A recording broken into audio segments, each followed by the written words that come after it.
A história de hoje, ela é encontrada nos 3 sinóticos.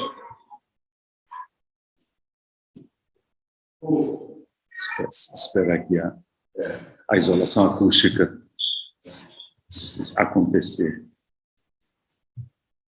Obrigado, Felipe. Bem, então, a história, ela aparece em Mateus, aparece em Marcos e também aparece em Lucas. Isso significa que deve ser uma história importante e deve ter alguma lição que o Senhor realmente quer reforçar conosco. E é uma história que conhecemos pelo nome do jovem rico, uma história conhecida dos irmãos. Nós começaremos lendo os textos em Mateus e também em Marcos, e com isso nós iniciaremos a nossa meditação hoje à noite. Então, Mateus capítulo 19. Enquanto os irmãos procuram, também é curioso perceber que o que vem logo antes e logo depois dessa interação é a mesma sequência nos 3 evangelhos. Então, ainda que nós vamos focar apenas na conversa do Senhor com aquele jovem, o contexto é importante, né? Os irmãos têm que lembrar que isso aconteceu dentro de um contexto mais amplo. Então, Mateus capítulo 19, a partir do versículo 16. E eis que alguém, aproximando-se, lhe perguntou: Mestre, que farei eu de bom para alcançar a vida eterna? Respondeu-lhe Jesus: Por que me perguntas acerca do que é bom? Bom só existe um. Se queres, porém, entrar na vida, guarda os mandamentos. E ele lhe perguntou: Quais? Respondeu Jesus: Não matarás, não adulterarás, não furtarás, não dirás falso testemunho, honra teu pai e a tua mãe, e amarás o teu próximo como a ti mesmo. Replicou-lhe o jovem: Tudo isso tenho observado. Que me falta ainda? Disse-lhe Jesus: Se queres ser perfeito, vai, vende teus bens, dá aos pobres, e terás um tesouro no céu. Depois, vem e segue-me. Tendo, porém, o jovem ouvido esta palavra, retirou-se triste por ser dono de muitas propriedades. E agora o texto em Marcos capítulo 10. O texto paralelo. Marcos capítulo 10, a partir do versículo 17. Observe que o relato de Marcos é complementar ao de Mateus. Tem coisas que aparecem de forma complementar. Então é importante a gente ter os 2 lados da moeda. Versículo 17 do capítulo 10 de Marcos. E pondo-se Jesus a caminho, correu um homem ao seu encontro e, ajoelhando-se, perguntou-lhe: Bom mestre, que farei para herdar a vida eterna? Respondeu-lhe Jesus: Por que me chamas bom? Ninguém é bom senão um, que é Deus. Sabes os mandamentos? Não matarás, não adulterarás, não furtarás, não dirás falso testemunho, não defraudarás ninguém, honra teu pai e tua mãe. Então ele respondeu: Mestre, tudo isso tenho observado desde a minha juventude. E Jesus, fitando, o amou e disse: Só uma coisa te falta. Vai, vende tudo o que tens, dá aos pobres e terás um tesouro no céu. Então vem e segue-me. Ele, porém, contrariado com esta palavra, retirou-se triste, porque era dono de muitas propriedades. Pai amado, damos graças a Ti pelo tempo que participamos juntos da mesa do Senhor. Obrigado pela bendita lembrança de que não paira sobre nós mais nenhuma condenação. Amém. Obrigado, Pai, porque lembramos que o Senhor prometeu nos enviar o Teu Santo Espírito para nos conduzir para dentro de toda a verdade. Amém. E é nessa confiança, Senhor, que abrimos a Tua palavra nessa noite e lembramos que somente o Senhor é capaz de expor a Tua palavra, de explicar a Tua palavra. Senhor, de nos ensinar, de nos convencer, de nos atrair, de nos transformar. Por isso nós nos lançamos em Tuas boas mãos, Senhor, com confiança nessa noite, pedindo a direção do Teu Santo Espírito. Amém. Em nome de Jesus, Senhor. Amém. Amém. Tudo bem, irmãos? Amém. Então, plano de voo. Nós vamos começar dando uma introdução, ainda que breve, a esse texto. Depois, como de costume, nós vamos olhar para o homem, aquele jovem, algumas características dele. Depois, como é que o Senhor tratou com ele, né? E terminaremos com algumas considerações pertinentes. Primeiro, vamos observar ou localizar esse evento cronologicamente. Então, primeira coisa, assim, em que ponto do ministério do Senhor se encontra? Se os irmãos observarem, na sequência que o autor do Campbell Morgan aborda os temas nesse livro, ele o faz de forma cronológica. Então, começamos com os primeiros discípulos, começamos abrindo a verdade com João Batista, e fomos caminhando. Este é o capítulo de número 31, de 50 capítulos que tem o livro. Claro que o livro vai até apóstolo Paulo, se não estou enganado, né? Mas, enfim. Então, estamos realmente aproximando do finalzinho do ministério do Senhor. E para lembrar os irmãos das últimas fases do ministério do Senhor, uma maneira, acho que fácil de pensar é assim, do momento da transfiguração até a crucificação, foram de 6 a 7 meses, alguma coisa em torno, ou próximo de 6 a 7 meses. E esse período, a gente pode dividir grosseiramente em 3 partes.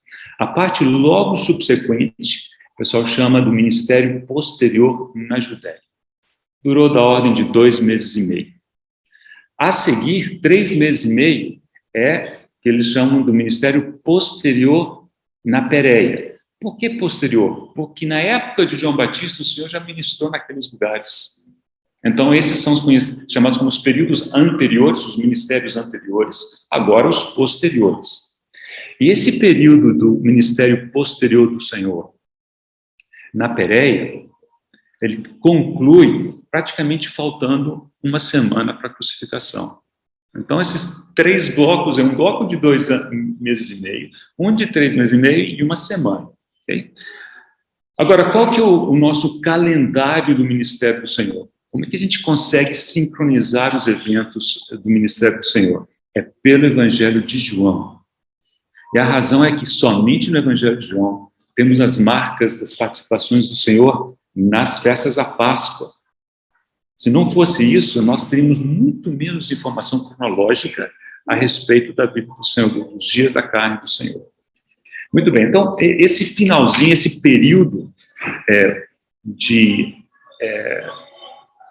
do ministério posterior do Senhor na Pérea, abra comigo, por favor, em João capítulo 10, só para localizarmos, e aí nós voltaremos aos textos principais. O capítulo 10,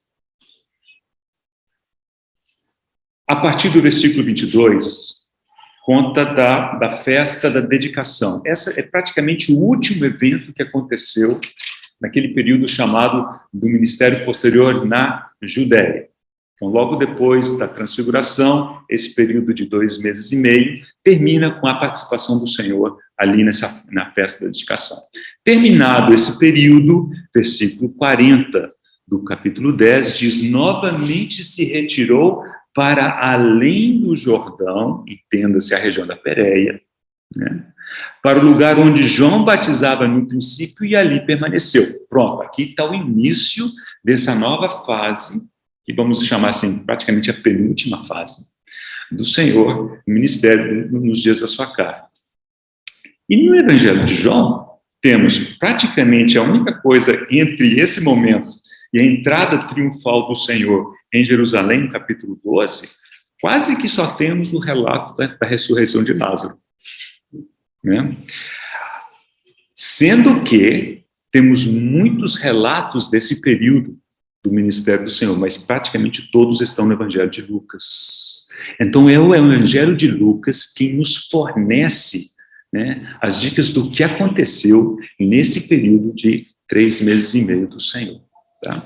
Muito bem, então aqui temos a ressurreição de Lázaro, e alguns estudiosos colocam o evento que nós acabamos de ler, ou seja, a conversa do Senhor com o jovem rico, depois da ressurreição de Lázaro. Aliás, é um dos últimos 3 eventos dentro desse bloco chamado o ministério posterior na Pérea. Então, olhando aqui para o texto, né, do capítulo 11 de João, mais para o final do capítulo, observa o seguinte: depois que ele havia ressuscitado Lázaro, os irmãos lembram da história, versículo 53 diz: desde aquele dia resolveram matá-lo. Então aqui vemos o ser humano, como de costume, na contramão do Senhor. O Senhor trazendo da morte para a vida Lázaro, e por causa disso eles resolveram, né, matar o Senhor, ou seja, levá-lo da vida para a morte. Assim pensavam eles. É o homem na contramão. Mas aqui, versículo 54 nos diz que, em função disso, que o Senhor sabia que não era ainda o momento, de sorte que Jesus já não mais andava publicamente entre os judeus, mas retirou-se para uma região vizinha ao deserto, para uma cidade chamada Efraim, e ali permaneceu com os discípulos. Provavelmente o evento do jovem rico aconteceu naquela cidade ou ali naqueles arredores. É mais ou menos esse momento histórico. Logo no capítulo 12, João nos diz, 6 dias antes da Páscoa, pronto, já estamos a 1 semana da crucificação do Senhor. Okay? E no capítulo 12, versículo 12, fala da entrada do Senhor triunfal em Jerusalém, segundo o relato de João, e no caso de Mateus, aparece logo no capítulo 21. Nós acabamos de ler o finalzinho do capítulo 19. Né? Ali, basicamente, tem algumas parábolas no capítulo 20. Então, vemos realmente, sim, que esse evento, o qual acabamos de ler e vamos considerar, o finalzinho mesmo, é quase o Senhor entrando em Jerusalém para se dar em resgate por nós. Muito bem. Então, esse do ponto de vista mais cronológico. Por que chamamos o jovem rico de jovem rico? Bom, Mateus fala assim, alguém foi até o Senhor.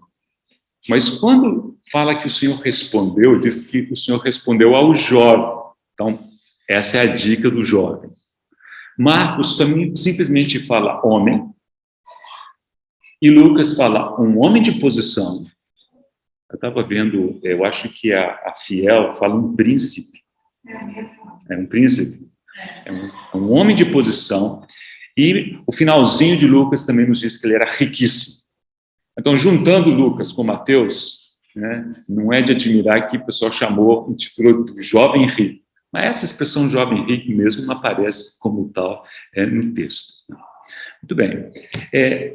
Outro ponto que eu gostaria de convidar os irmãos a considerarem.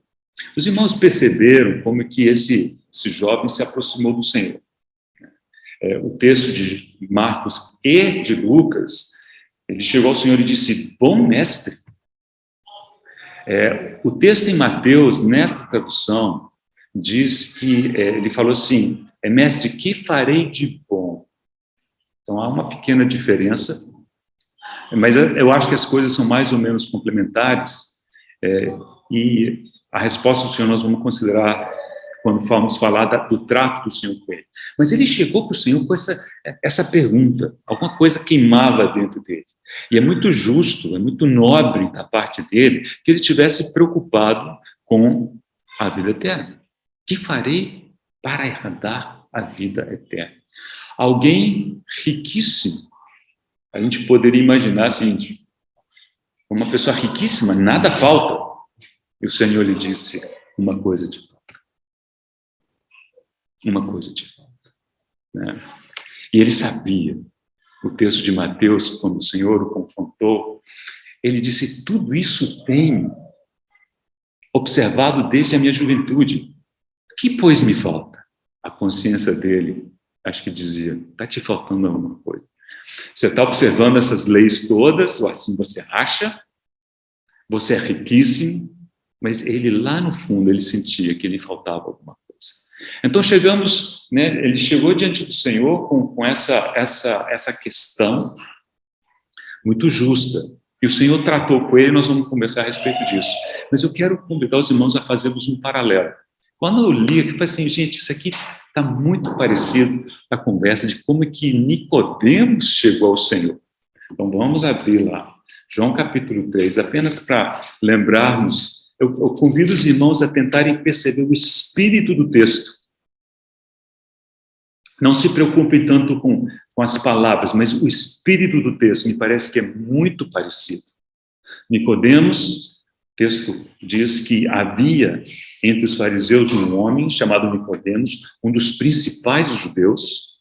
Esse de noite foi ter com Jesus e lhe disse, Rabi, sabemos que és mestre vindo da parte de Deus, porque ninguém pode fazer esses sinais que tu fazes se Deus não estiver com ele. Um pouco parecido com aquele bom mestre, né? Ou seja, reconheço que o Senhor é um bom mestre. E quando o Senhor ouviu isso da parte de Nicodemos, a resposta foi, a isso respondeu Jesus, em verdade te digo, se alguém não nascer de novo, não pode ver o reino de Deus. Ou seja, a resposta do Senhor a Nicodemos mostra que a verdadeira motivação de Nicodemos chegar, ele chegou, fez um rodeio, um preâmbulo, mas o Senhor sabia que queimava no coração de Nicodemos é que ele mesmo sendo um dos principais dos judeus, ele não tinha certeza nenhuma de salvação, de vida eterna. E o Senhor foi direto ao ponto com ele, falou, olha, quem não nascer de novo não pode ver, e depois ele diz, não pode entrar no reino de Deus. Agora, uma coisa curiosa, assim, eu vejo um paralelo muito grande entre esses dois, né? O jovem e o ancião. Né? O jovem era de posição, o ancião era um dos principais dos judeus. O jovem era riquíssimo. Nicodemos não era mal de vida, não estava mal de vida não, porque era um dos principais dos judeus. Depois vemos ele aparecer no final do evangelho, não temos nenhuma razão para achar que ele era pobre. Mas a forma do Senhor tratar com eles foi muito diferente.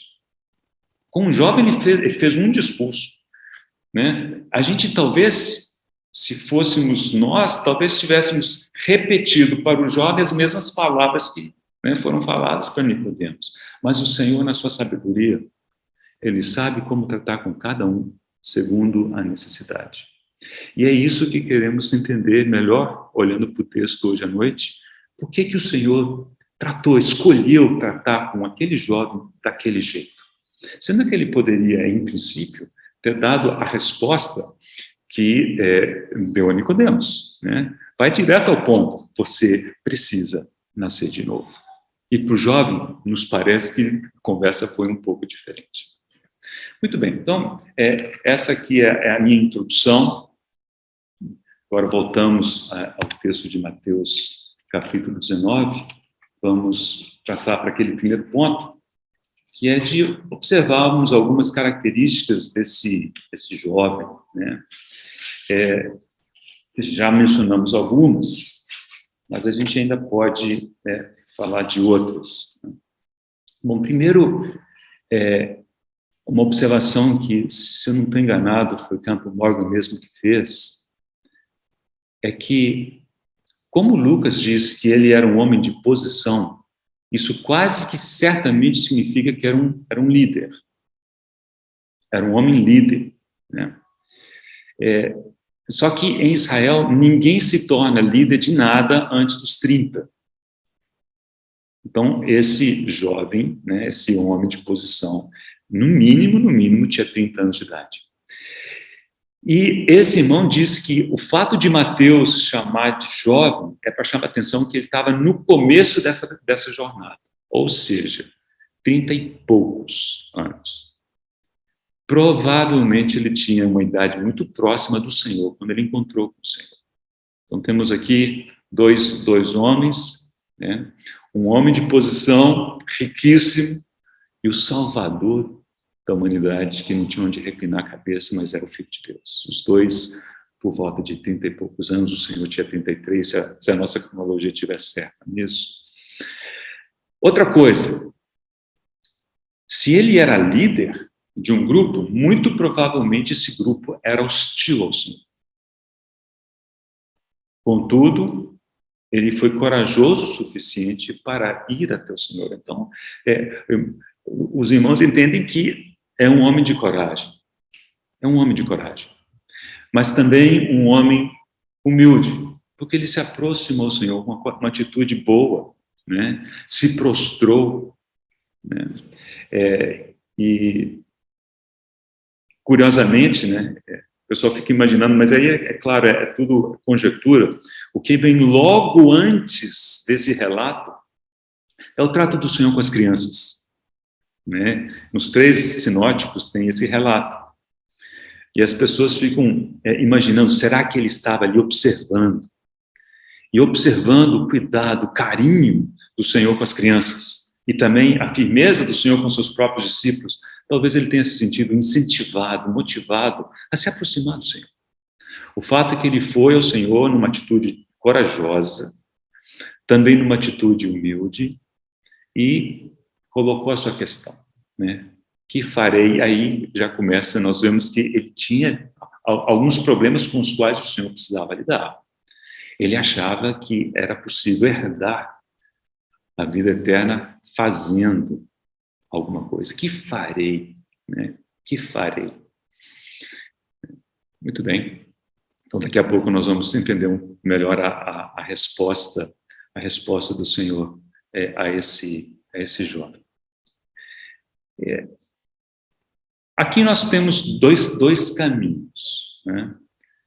Quando o Senhor não questionou, quando o jovem disse, olha, tudo isso tenho observado desde a minha juventude, que mais me falta? O Senhor não questionou que ele não tinha feito aquilo, ele disse, olha, a despeito disso, uma coisa te falta. Mas o Senhor não questionou. Então, alguns irmãos seguem um caminho de que esse devia ser um homem bem correto, aos olhos, né, dos homens, bem correto.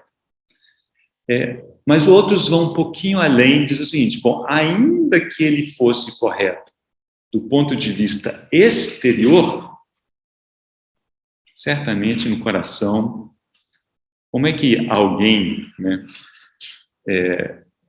tem a ousadia de dizer que tem observado toda a lei de Deus desde a mocidade?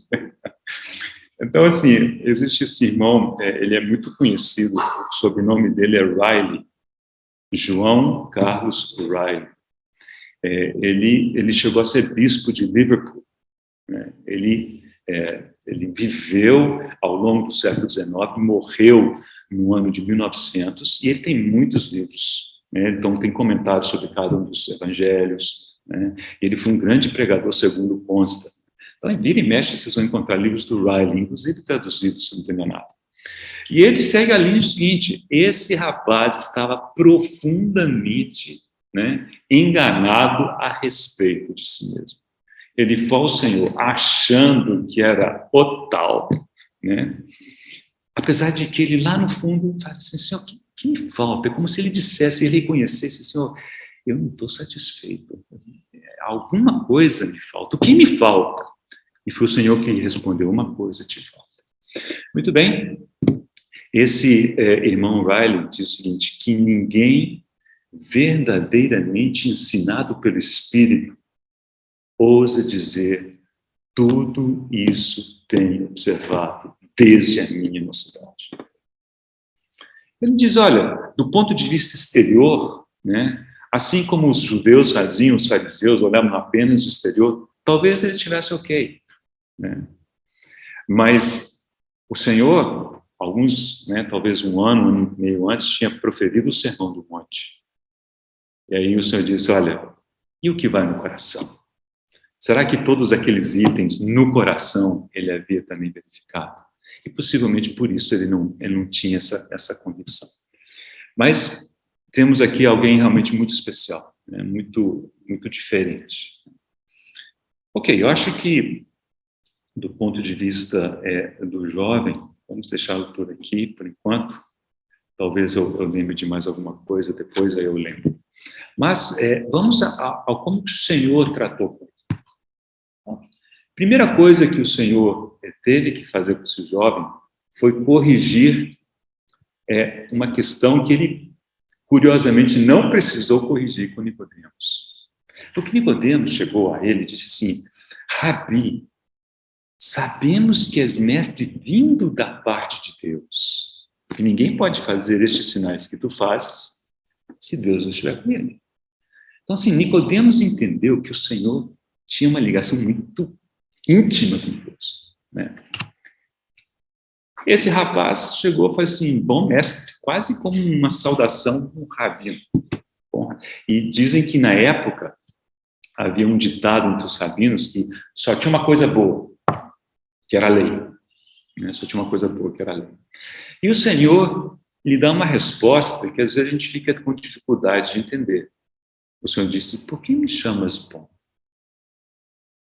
Ninguém é bom, não há um bom, senão só Deus é bom, né? Ninguém é bom senão um que é Deus. Vamos tentar entender o que o Senhor quis dizer com isso. Eu me lembro da minha juventude, o pastor falava, me explicava esse termo, e ele dizia assim, que a resposta do Senhor para aquele jovem foi mais ou menos o seguinte: olha, se você acha que eu sou somente um bom mestre, então eu não sou um bom mestre, eu sou um mau mestre, só tem um bom que é Deus. Okay? E o irmão Campo Morris sugere uma coisa um pouquinho diferente, mas no fundo é exatamente o mesmo. Que a resposta que o Senhor deu ao jovem, de duas uma. Ou nós dizemos, o Senhor não era bom, ou temos que aceitar que o Senhor era Deus. É como se o Senhor tivesse dito: olha, se você acha que eu sou apenas um bom mestre, eu não sou bom mestre, não. Mas ele tinha visto. Então, qual que era a única conclusão que sobrava para aquele jovem? Se ele é bom, ele é Deus.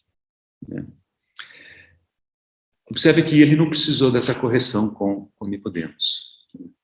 Agora, nós vamos precisar de um passo a mais. Nós vamos entender por que talvez o Senhor fez questão dessa correção para esse jovem.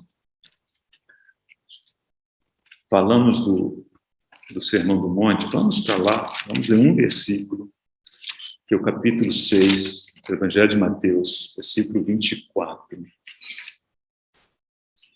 Esse versículo nos ajudará a entender esse texto.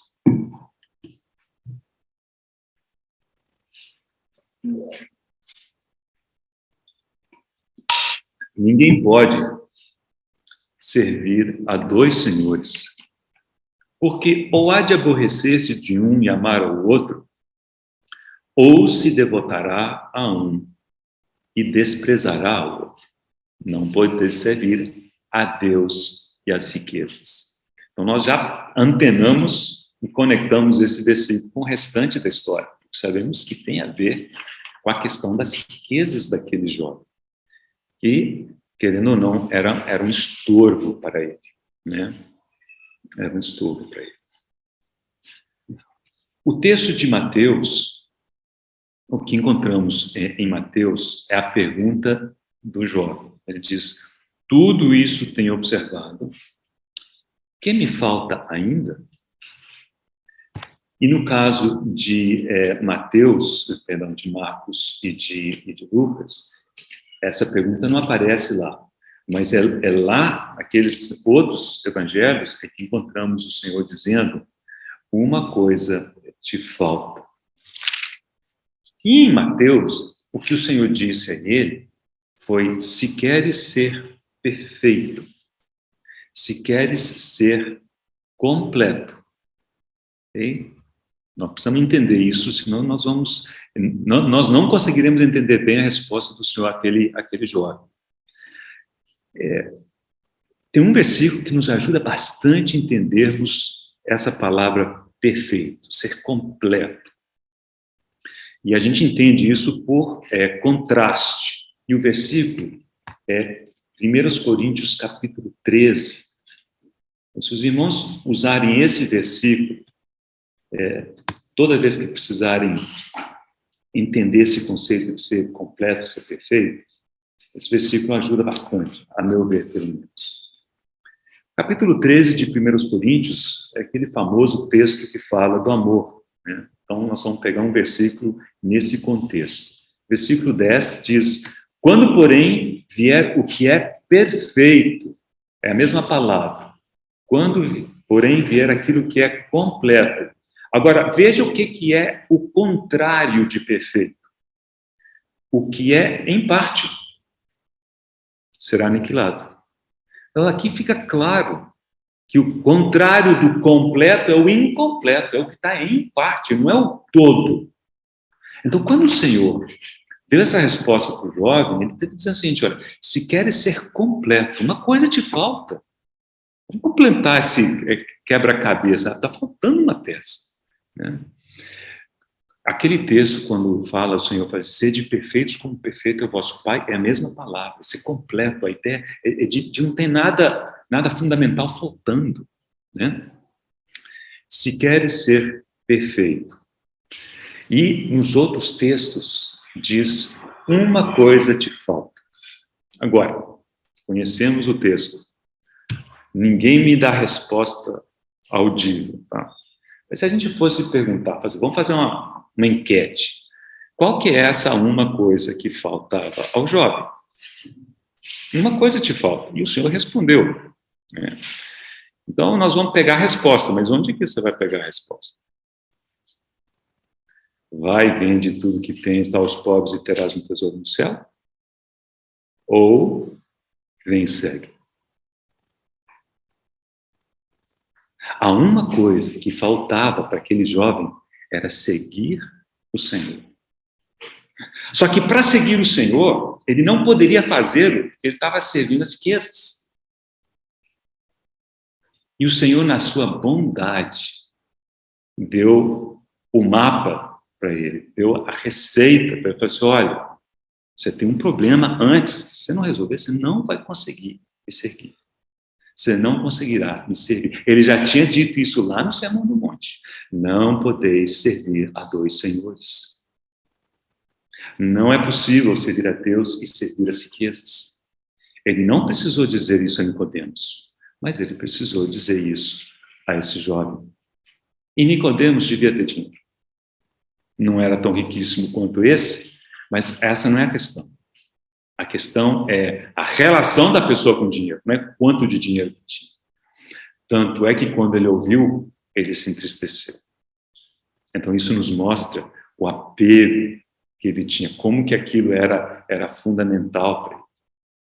Vamos observar aqui, então, assim, a resposta completa do Senhor para ele foi: vai, vende os teus bens, dá aos pobres e terás um tesouro no céu, depois vem e segue. E a gente fica tão focado na questão de pegar tudo que tem e vender, dar aos pobres, que a gente perde o cerne da resposta do Senhor. A resposta do Senhor, aquilo que é a única coisa que faltava para aquele jovem ser completo, é: vem e segue-me. Bom mestre, que farei para herdar a vida eterna? Vem e segue-me. Você precisa nascer de novo. Vem e segue-me, você vai nascer de novo. A resposta é essencialmente a mesma que ele deu para Nicodemos. Só que esse jovem tinha um entrave, tinha uma dificuldade, que o Senhor, na sua bondade, quis ajudá-lo a resolver. Então ele disse: vai, vende os teus bens, né? Dá aos pobres e terás um tesouro no céu. Ou seja, o Senhor ainda estava dando a dica de como ele poderia seguir o Senhor com o tesouro no céu.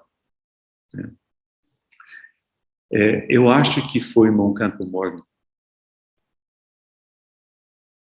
acho que ele, que diz: a resposta do Senhor para esse jovem é sintetizada em duas palavras: vai e vem.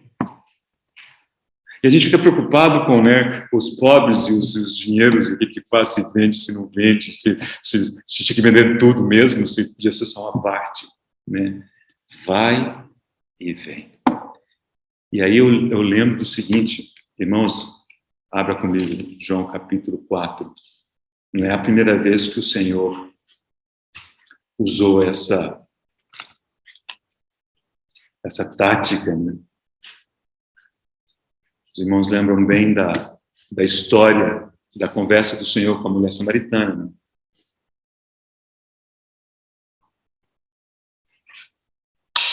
Veja o capítulo 4, versículo 16 de João. Disse-lhe Jesus, vai e vem. Só que no caso dela, não era uma questão de resolver o problema do recurso, né? Vai, chama teu marido e vem cá. Mas, irmãos, vai e vem. Então, nessas palavras do Senhor, acho que tem uma instrução para nós. Às vezes o Senhor está nos falando, ó, vai, tem coisas que você tem que resolver. Vai e vem, você tem que me seguir. Né? E o vai só tem um objetivo.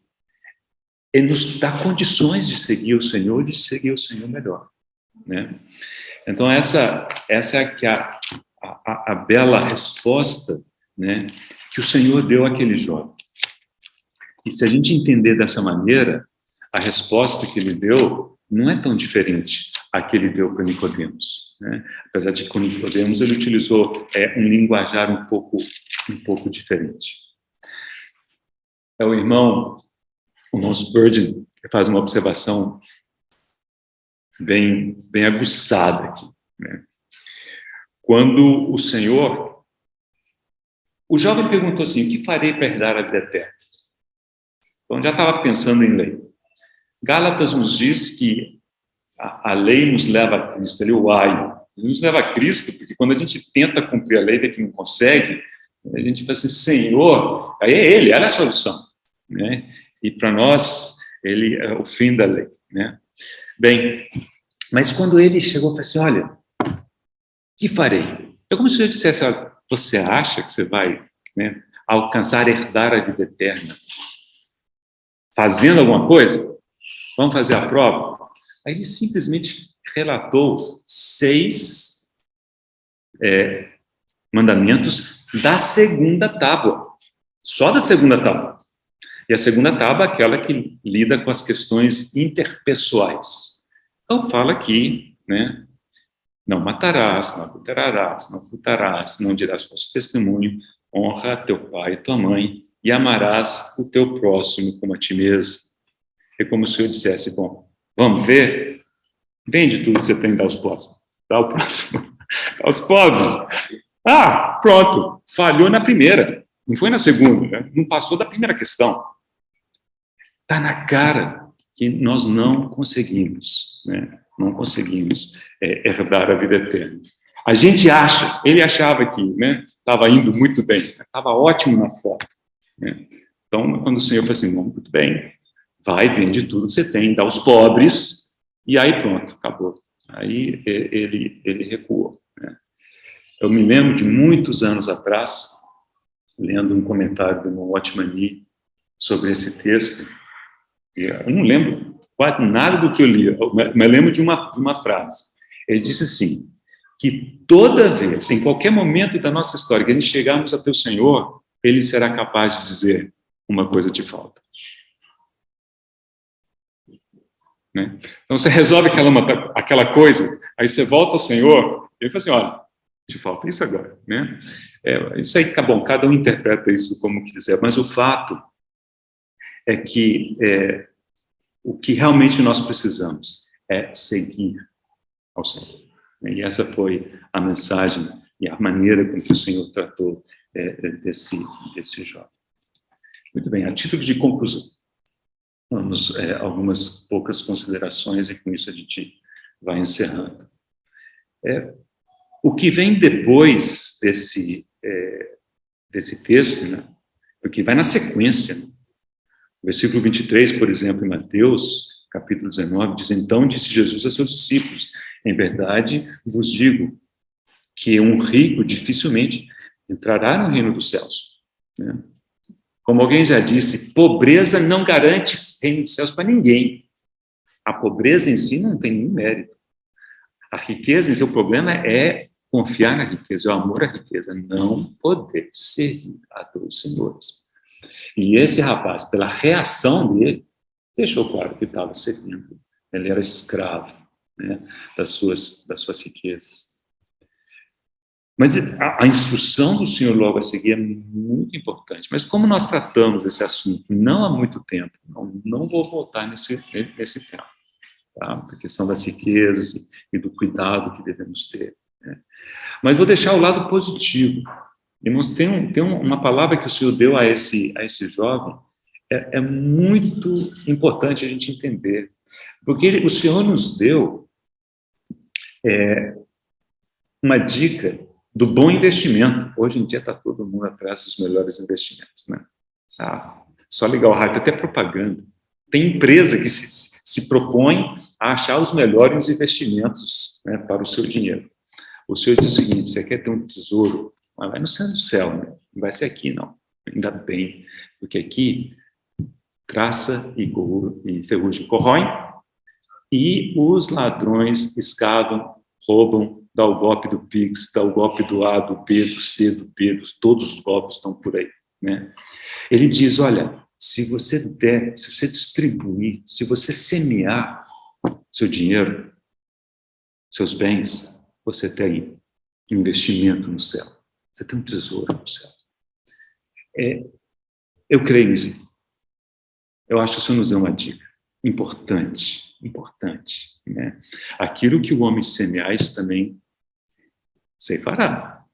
Se você semear dinheiro, você vai colher dinheiro. Você vai colher dinheiro, provavelmente, onde importa. Lá a gente não entende, porque fala assim, não vai ter dinheiro, vai ter tesouro, né? Vai saber que tesouro, mas está bom demais, não vai ser coisa ruim, né? Então, irmãos, é um incentivo, né, para nós aprendermos a sermos generosos nas nossas ofertas, na nossa distribuição, atentos sempre às necessidades em volta de nós, que são bênçãos que o Senhor nos traz para nos dar a chance de fazer esse investimento, né?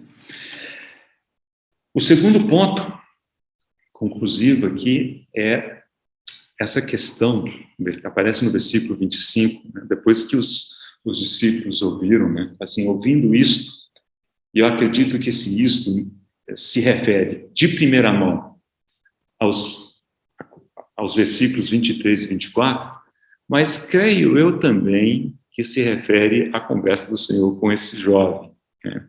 Eles talvez tenham imaginado que o Senhor foi muito duro com aquele rapaz querendo a vida eterna, o que fazer? O Senhor, abre aspas, joga um balde de água fria. Nada disso, né, irmãos? O Senhor disse, olha, vem, segue-me. Só que se você quiser me seguir, você não pode seguir as riquezas. Você resolve isso. Vai e vem. E aí os discípulos devem ter olhado, e qual que foi a resposta, a pergunta, né, que surgiu no coração deles. Sendo assim, quem pode ser salvo? Quem pode ser salvo? Versículo 25. Aí talvez a gente fosse responder assim, não, só aqueles que têm coragem de seguir o Senhor. Só aqueles que realmente distribuem todos os seus bens, dão aos pobres. Só aqueles... O Senhor disse, para os homens é impossível. Mas tudo é possível para Deus. Em outras palavras, a salvação pertence a Deus. Vários salmos têm essa frase. A salvação pertence ao nosso Deus. É Ele que nos salva. Nós sempre vamos ter alguma coisa que nos, né, humanamente falando, nos impede. Para os homens é impossível. Interessante, né? Se o rapaz chegasse para o Senhor e falasse assim, bom mestre, que farei para herdar a vida eterna? Vai que o Senhor já responde logo de cara para ele, para os homens é impossível. Não, mas o Senhor tratou com ele, lidou com ele, mostrou onde que ele precisava mexer, e depois disse, vem e segue. Então, irmãos, vamos lembrar disso. Precisamos nascer de novo.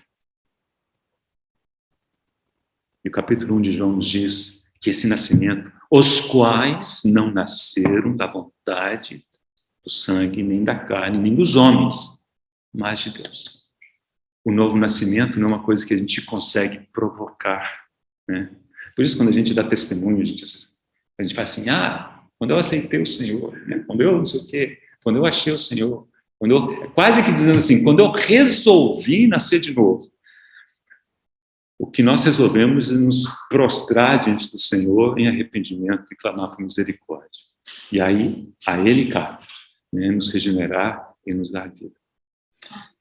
Então, deixa eu encerrar com o terceiro ponto, né? E já é uma questão mais externar para os irmãos um processo interno meu ao estudar esse texto.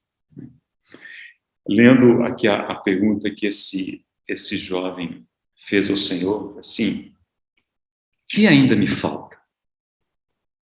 Eu pensei, Senhor, nossa, se eu fosse fazer essa pergunta para o Senhor, Senhor, será que eu tinha coragem de perguntar para o Senhor o que ainda me falta? E foi me dando, assim, um desalento, uma sensação, assim, de desespero. Eu disse, Senhor, me falta tanta coisa. Eu sou tão falho em tantas coisas, em tantos pontos eu queria ser diferente, eu não sou. Mas aí, um versículo me veio à minha mente, né? E o Senhor me disse assim, olha, o problema é que você está olhando para si.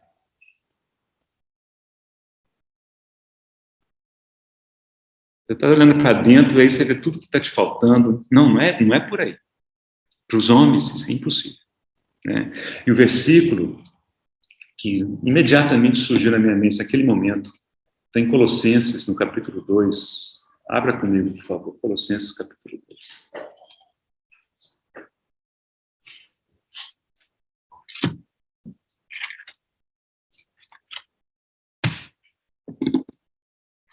Primeira frase do versículo 10. Primeira frase do versículo 10 de Colossenses, capítulo 2. Diz, também nele, falando de Cristo, também nele estáis aperfeiçoados. Também nele estáis completos. Nele estamos plenos. Nele nada nos falta. Por isso que a resposta do Senhor para aquele jovem foi, vem, segue. Porque quando você me seguir, quando você estiver em mim, nada te faltará. Você será completo. Agora aqui, eu quero encerrar indo nesse caminho. Precisamos lembrar que como tudo, ou quase tudo na vida cristã, tem dois aspectos. Tem um aspecto de posição. Muitas vezes o pessoal chama da verdade objetiva. E tem o aspecto da experiência, que muitos chamam da verdade subjetiva. Entende? Agora, tem uma lei espiritual, vou falar um pouquinho mais daqui a pouco disso, mas uma lei que eu acho que a gente pode imaginar o seguinte, não adianta buscar uma experiência de algo que nós não estejamos colocados nessa posição. Então, se alguém não está em Cristo, então não adianta buscar a experiência que está reservada para os que estão em Cristo. Não adianta querer sentir paz, ter certeza da salvação, ter comunhão com o Pai. Essa é a experiência, mas como a pessoa não está naquela posição de em Cristo, mas por nada que ela consegue ter essa experiência, né? E tocar nessas realidades. Então aqui, esse versículo, ele fala de uma posição. Nele, estamos completos. O que não significa que a nossa experiência é de uma experiência de plenitude. Okay? Vamos voltar umas 4 páginas para Efésios, capítulo 4. 5. Efésios, capítulo 4, versículo 13. Neste versículo, nós vamos encontrar 2 palavras que já apareceram hoje, né? Versículo 13 diz, até que todos cheguemos à unidade da fé e do pleno conhecimento do Filho de Deus, a perfeita varonilidade, à medida da estatura da plenitude de Cristo. Aqui as palavras que a gente já encontrou foi o seguinte: essa perfeita varonilidade é a palavra do Senhor para o jovem. Se quer ser perfeito, vai e vende tudo, dá aos pobres e vem, vai e vem. Então essa é a perfeição, você quer ser completo. Então é um varão completo, um varão pleno, um varão que não é em parte, ok? E essa segunda frase, a última, né, que fala da plenitude de Cristo, essa palavra plenitude é a que aparece lá em Colossenses capítulo 10, dizendo que nele estáis plenos, estáis completos, né? Agora, por que eu estou trazendo esse versículo? Porque esse versículo nos mostra que há um processo em curso até que todos cheguemos. Então, Colossenses capítulo 10 é a posição, e aqui é o processo pelo qual essa posição, essa realidade da posição se torna, ou pode se tornar, nossa experiência, né? Uma coisa que a gente experimenta no dia a dia. O que essa descida, ou seja, essa realização das realidades em Cristo, elas são executadas, operadas em nós por meio do Espírito Santo, né? É o que o Senhor disse quando prometeu o Espírito, quando disse que Ele tomaria do que é meu, né? Ele tomará do que é meu e vos há de anunciar. Então é o Espírito Santo que toma aquilo que já é realidade em Cristo, já é uma realidade objetiva, já é uma posição em que verdade para nós, mas ele tem que trazer isso para a realidade da segunda, da terça, da quarta, da quinta, da sexta, etc, etc. Ele faz isso, mas ele faz isso na medida em que nós nos sujeitamos ao Espírito Santo. Então, os irmãos veem que nós temos como, sim, né, travar, retardar esse processo. Isso explica, irmãos, porque, do ponto de vista de posição, todo crente em Jesus Cristo tem a mesma posição em Cristo. Efésios capítulo 2, por exemplo, né? Fostes ressuscitados com Cristo, estáis com Cristo nos lugares celestiais, assentados. Ora, mas por que a nossa experiência é tão diferente? E aí vem muito dessas coisas. Aqui tem um tempo de caminhada com o Senhor. Tem a rendição, nossa rendição ao Espírito Santo. Quanto permitimos que o Espírito faça essa conexão, e claro que isso envolve tomar a nossa cruz, seguir o Senhor a cada dia. E vou encerrar lembrando daquele texto de Hebreus 11:1, quando fala assim, olha, a fé é a certeza das coisas que se esperam e a convicção de fatos que se não vê. Então, esse português nosso às vezes não nos ajuda. Mas assim, a fé é a substanciação, é aquele elemento que, pelo mover do Espírito Santo, lança a mão do que é posição e fala assim, não, isso aqui agora tem que ser meu.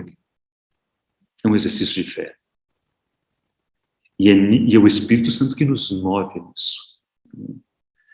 E assim a oração, muitas vezes, é assim. A gente ora, quando nós estudamos as orações de Paulo, uma das coisas que me impressionou foi isso.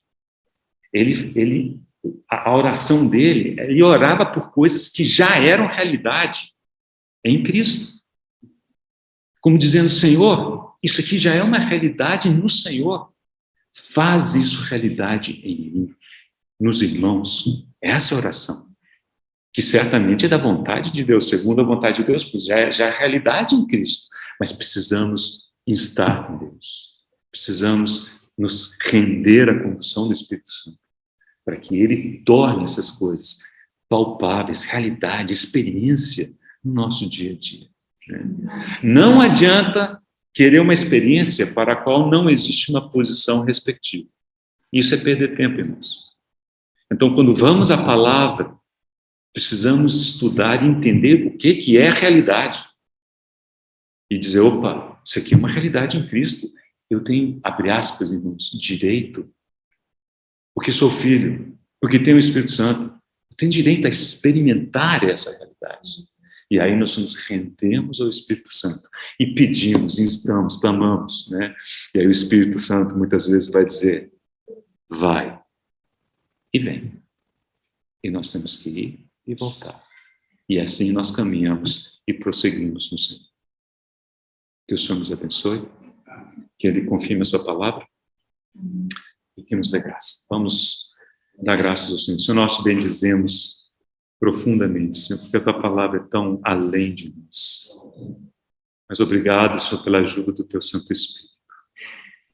Senhor, que somente Ele pode traduzir essas realidades, essas questões, às vezes difíceis de colocar em palavras, mas confiamos de que o Senhor é aquele que com uma voz suave, um sussurro suave, mas firme, nos convence.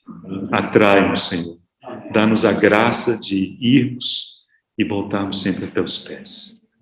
E seguirmos após ti para onde quer que o Senhor vá. Oramos em nome de Jesus. Amém.